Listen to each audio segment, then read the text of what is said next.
warahmatullahi wabarakatuh. Saya Suito Wahyu Widodo, Kepala SMA Negeri 5 Berok. Saat ini saya sedang mengikuti program apresiasi GTK dalam rangka memperingati Hari Guru Nasional tahun 2025. Kami menghadirkan program Lesson Study untuk transformasi pembelajaran dalam penerapan pembelajaran mendalam di SMA Negeri 5 Berau. Program Lesson Study adalah program yang diikuti seluruh GTK di SMA Negeri 5 Berau. Ini adalah dalam rangka untuk bagaimana guru memahami secara mendalam terkait dengan pembelajaran mendalam itu sendiri. Dan guru juga dituntut untuk bagaimana bisa mengaplikasikannya agar pembelajarannya bisa berdampak kepada murid. Ketiga, bagaimana si anak seharusnya dimulai dari tatanan paling awal, yaitu mampu memahami, Bapak Ibu.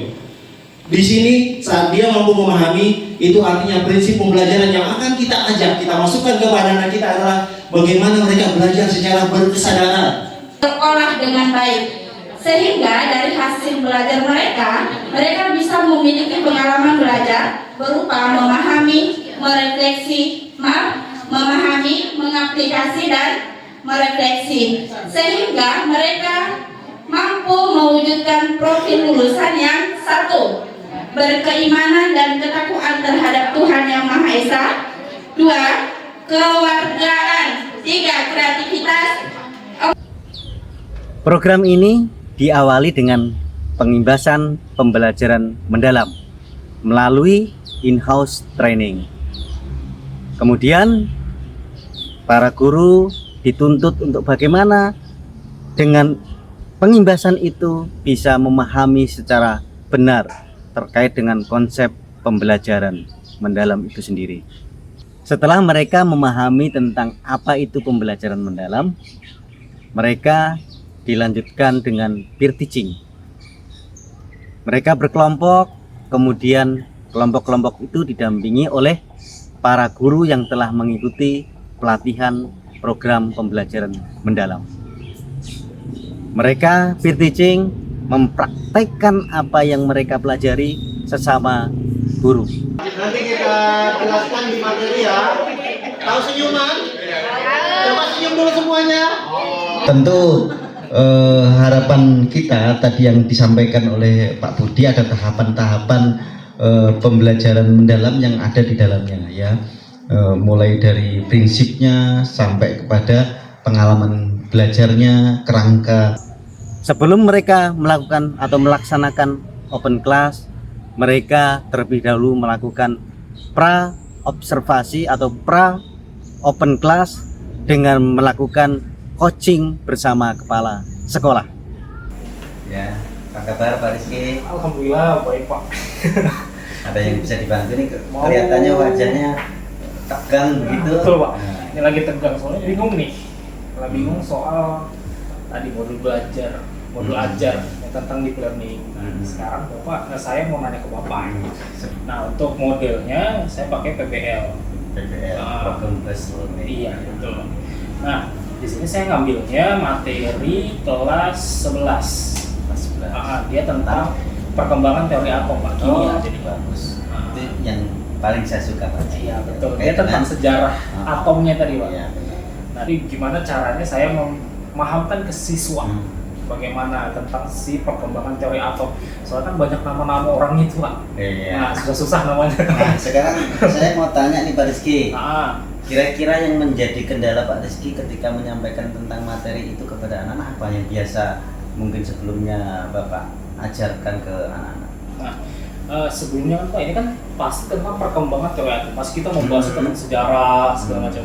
Nah apalagi kalau misalnya saya dapat jam siang contohnya. Nah anak-anak itu kalau cuma mendengar aja pasti ada yang menguap, ada yang mengantuk, sudah ada yang tidur di belakang. Pada saat Pak Rizky menyampaikan tentang materi itu, menggunakan materi itu, kendalanya apa Pak Rizky? Ada kendala enggak? Nah kalau PBL sendiri kan kita memberikan langsung masalah Pak ya. Nah di siswa terkadang dia dari bekal awalnya sih Pak. Kan kalau sebelum lanjut ke sejarah itu kita harus tahu struktur atom itu bentuknya kayak apa segala macam.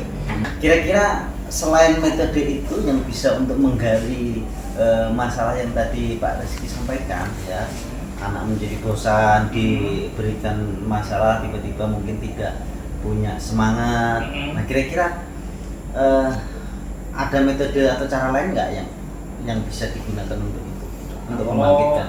Atau mungkin dengan menggunakan sarana apa yang mungkin Pak Rizky butuhkan begitu? Nah, kalau sarana sih Pak, saya kepikirannya pasti saya tampilkan seperti animasi-animasi, ya kan? Ya.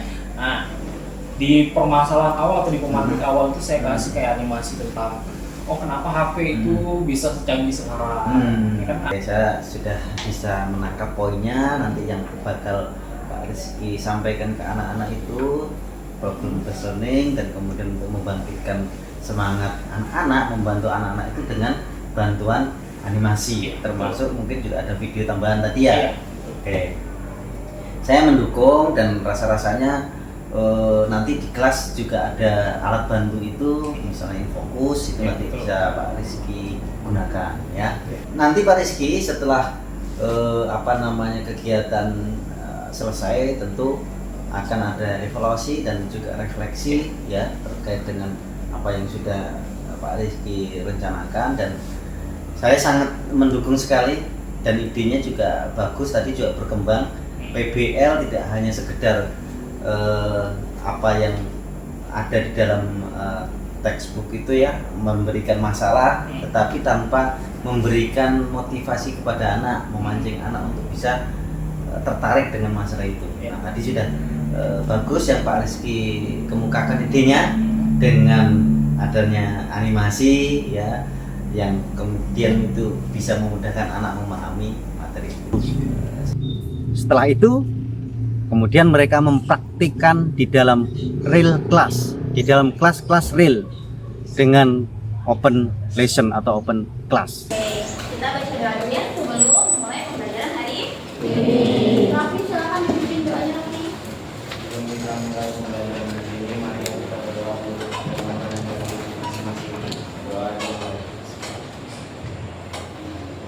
Di dalam KTPD ini terdapat kegiatan 1 dan kegiatan 2. Yang pertama kita akan mengidentifikasi masalah pada kegiatan 1. Didapatkan sebuah restoran cepat saji yang tidak ada di Berau ini memberikan promo cepat saji. Pada cermat 1 didapatkan ditemukan bahwa hanya terdapat 1 ayam, 1 nasi, dan 1 minuman. Sedangkan seperti kentang dan burger itu tidak ada. Pada cermat 2 tidak ada nasi, tidak ada ayam, terdapat 1 kentang, 1 burger, dan 1 minuman. Selanjutnya pada cermat 3 didapatkan 1 nasi, 2 ayam, tidak ada kentang, tidak ada burger, dan 1 minuman. Lalu pada cermat 4 terdapat 1 nasi, 1 ayam, 2 kentang, 2 burger, dan tidak ada minuman. Setelah kita mengidentifikasi masalah tersebut, maka kita kumpulkan datanya di dalam tabel yang telah disediakan. Mungkin kita Setelah itu ditutup kegiatan itu dengan refleksi bersama untuk mengetahui sejauh mana program yang telah dilaksanakan oleh sekolah itu keberhasilannya, ketercapaiannya terkait dengan pembelajaran mendalam. Sehingga tujuan pembelajaran yang kita capai ataupun yang ingin kita capai bisa terstruktur dan juga secara sistematis yang akan kita sampaikan kepada peserta didik. Setelah mendapatkan inspirasi, kita akan semakin ingin belajar, ingin mencari tahu tentang apa yang sudah kita dapatkan dari informasi yang disampaikan gitu. Setelah kita semakin belajar, mencari tahu, barulah kita mulai menerapkan apa yang sudah kita dapatkan. Contohnya kalau kemarin kegiatan kita penerapannya dalam open class.